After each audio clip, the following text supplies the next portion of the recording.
బాపట్ల జిల్లా పందిలపల్లి గ్రామంలోని ZP high school కు రాష్ట్ర వ్యాప్తంగా బ్రాండ్ ఇమేజ్ తీసుకొచ్చిన ఉపాధ్యాయులను ఘనంగా సన్మానించారు. 2017-25 మధ్యకాలంలో విద్యారంగంలో అనేక ఘనతలు సాధించిన ఉపాధ్యాయులు బదిలీపై వెళ్లిన నేపథ్యంలో శాలువాలు, పుష్పగుచ్చాలు, బహుమతులతో సన్మానం చేశారు. ఈ సమయంలో ప్రస్తుత హెచ్ఎం తలమల దీప్తి మాట్లాడుతూ విద్యార్థిని సంజాస్ విద్యశ్రీ రాష్ట్రంలో 596 మార్కులతో తృతీయ స్థానం సాధించిందని, 13 మంది ట్రిపుల్-ఐటీ సీట్లు పొందారన్నారు. గ్రామ తల్లిదండ్రుల సహకారంతో విద్యార్థులు సీఏ, సీఎంఏ వంటి కోర్సుల్లోని మెరిచారని ప్రశంసించారు. ఇంగ్లీషు ఒకరు, హిందీలో ఎవరు రాలేదు, తర్వాత మ్యాథ్స్ ఒకరు, తర్వాత పిఎస్ ఒకరు, తర్వాత ఎన్ఎస్ ఒకరు, సోషల్ ఇద్దరు రావడం అనేది జరిగింది. అటువంటి సమయంలో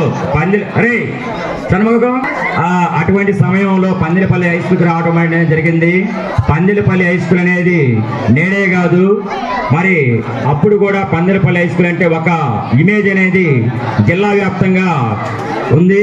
ముఖ్యంగా ఈ యొక్క పాఠశాలలో పందిలపల్లి హై స్కూల్ పిల్లలు బాగా చదువుతారని చెప్పేసి, అదేవిధంగా ఎన్ఎన్ఎంఎస్ సీట్లు కూడా ఎక్కువగా ఈ యొక్క పాఠశాలకు రావడం అనేది జరిగింది. కానీ ఎప్పుడు ఈ పాఠశాలకు వస్తామా అని చెప్పేసి నాకు అనిపించేది.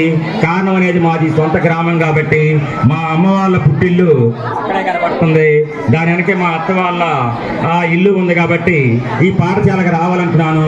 అట్లా వచ్చాము. అయితే ఈ పాఠశాలకు వచ్చిన తర్వాత ఒక చిన్న లోపం అనేది నాకు కనిపించింది.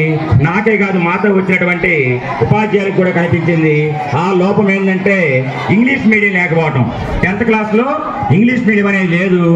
6వ తరగతి నుంచి 8వ తరగతి వరకు ఇంగ్లీష్ మీడియం చదువుతారు, 9, 10 తెలుగు జంప్ అవుతారు. కారణం తెలియదు. కారణాలు తెలుసుకున్నాము. ఎక్కడ వేస్తే ఏ బలి పిలుపుతుందో ఆ విధంగా ఇంగ్లీష్ మీడియం రావడం కోసం కొంతమందితో సంప్రదింపులు అనేవి జరిపి ఇంగ్లీష్ మీడియం అనేది ప్రవేశపెట్టడం జరిగింది.